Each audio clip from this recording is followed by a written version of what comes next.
There are days when you wake up already tired. Your body feels heavy, your mind wanders, everyday tasks seem absurdly difficult, and even the smallest thing feels like climbing a mountain. It's not an obvious medical problem, nor a case of poor sleep, nor even a case of having had a particularly demanding week. It's simply the natural state we live in, exhausted. And the most disturbing thing is that no one seems truly surprised by it. We've normalized it to the point that we now consider the daily consumption of energy drinks, multivitamins, or nutritional supplements to be normal.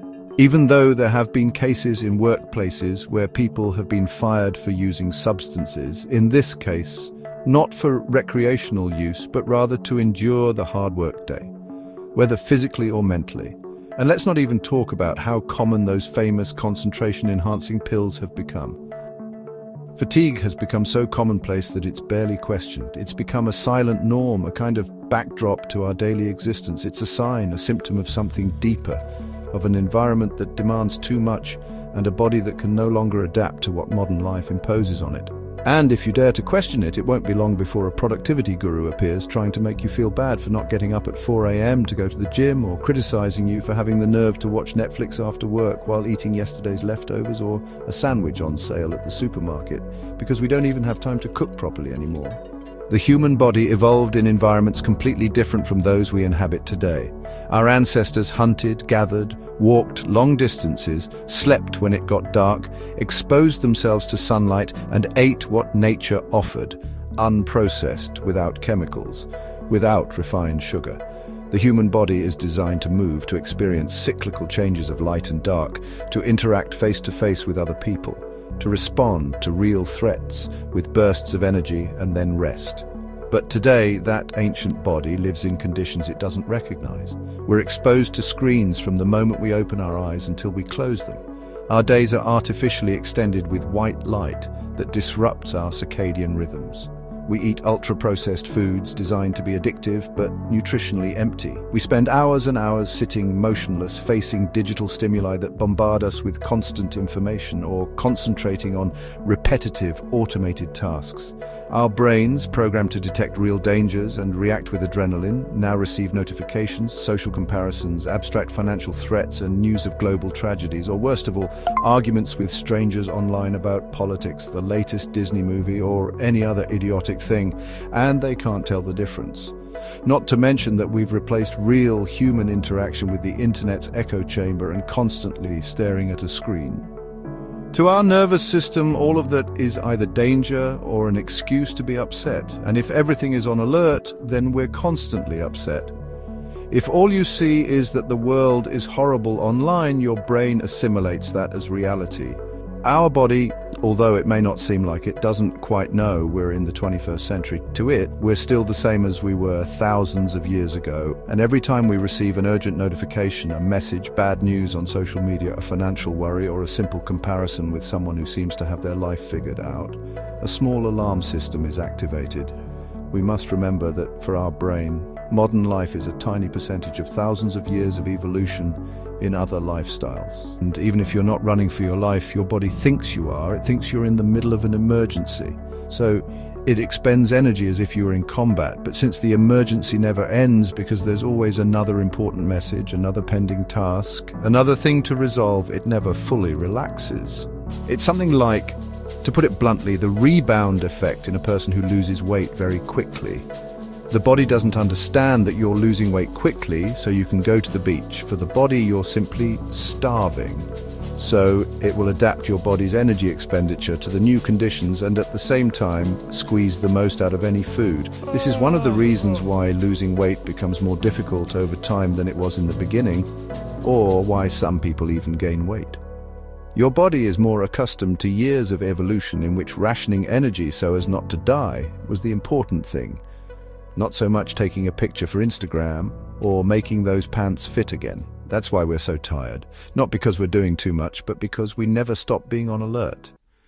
Some people feel guilty for being exhausted without having done anything, as if tiredness only applies to carrying bags of cement or running marathons.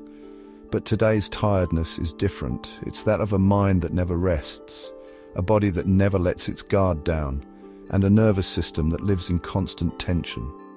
And it's not just emotional stress. Think about how we live. We sit most of the day staring at screens, confined within walls, eating foods that don't nourish us, breathing poorly, sleeping little, and not seeing sunlight.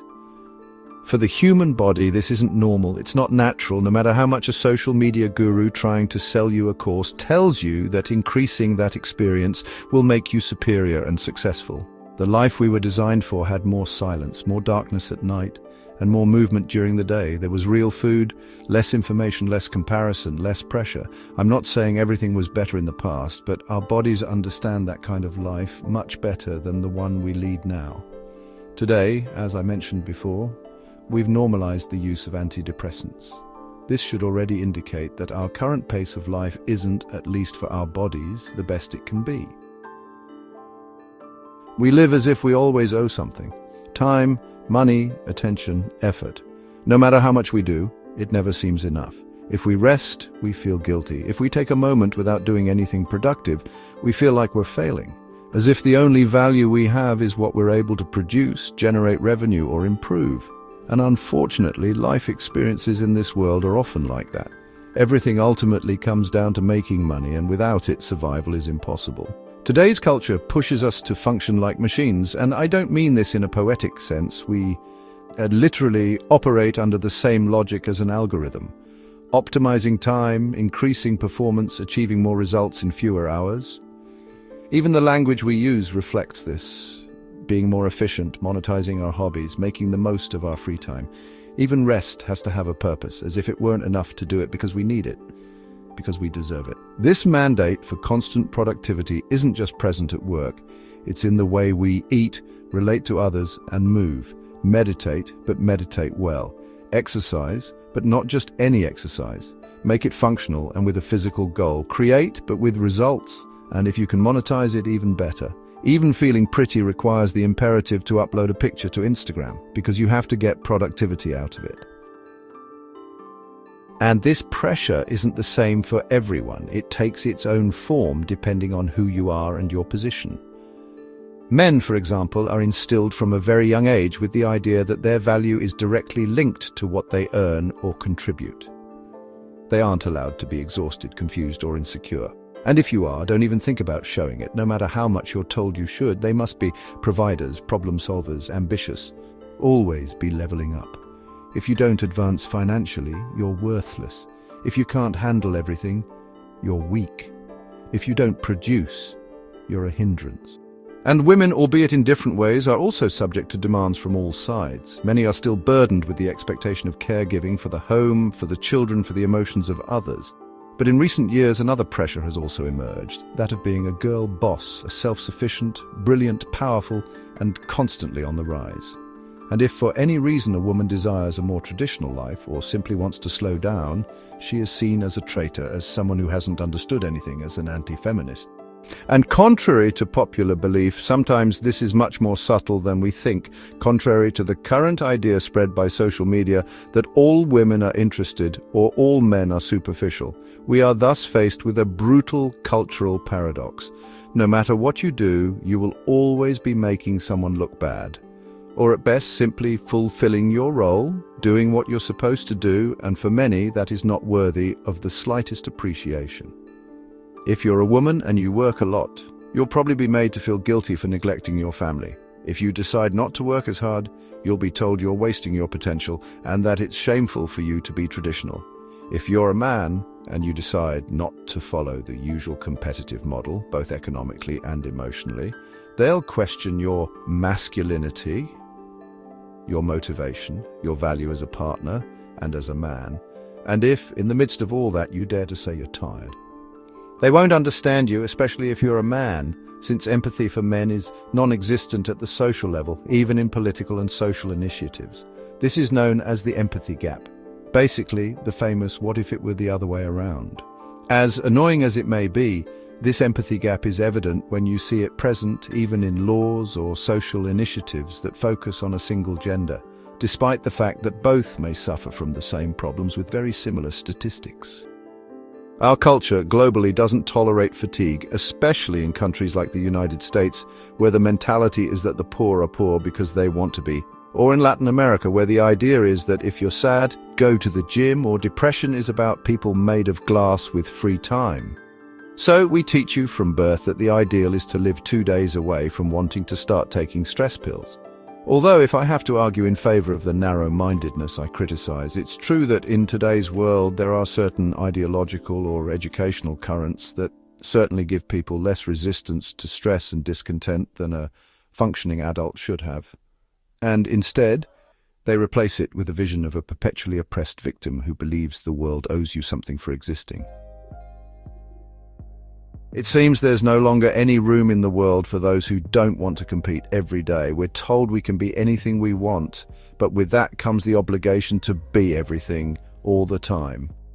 The irony is that in this society that talks so much about freedom, we live more trapped than ever, tied to an idea of success that leaves no room for real rest, to simply be human. And meanwhile, our body's tired, not just from what we do, but from everything we feel compelled to be. And now what do we do with all this tiredness? There's no miracle routine that will pull us out of the structural exhaustion we're experiencing.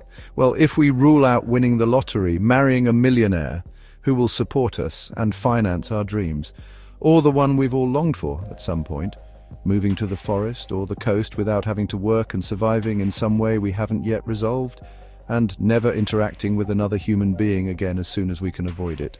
Because this fatigue can't be fixed with vitamins or an extra hour of sleep or a change of schedule which can help.